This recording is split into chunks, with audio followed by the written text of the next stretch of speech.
اس گونگی تحصیل کو زبان دینے والے چودھری فواد حسین صاحب اور جناب چودھری زلفی بخاری صاحب، ہم آپ کے ملتمس ہیں کہ پنڈ دادر خان جس سے لوگ بھی بھاگتے تھے، آج وہاں ادارے بھاگے آ رہے ہیں۔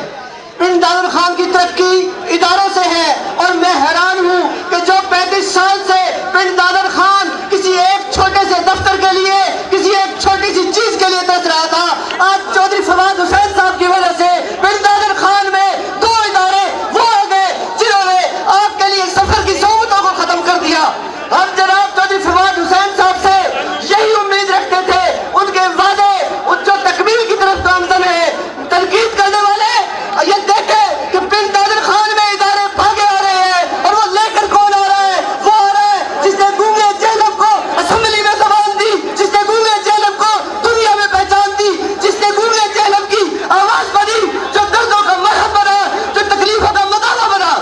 زلفی بخاری صاحب، ہم آپ کو یہ بتانا چاہتے ہیں کہ پنڈ دادر خان کی وہ بنجر دھرتی جہاں پہ پودا بھی نہیں اگتا تھا، آج وہاں کے چپے چپے پر ترقی کے لیے چودھری فواد حسین مسلسل کوشش کر رہے ہیں، اور اس بنجر دھرتی کو لے کر سلطنت بنانے کے قدم جا رہے ہیں۔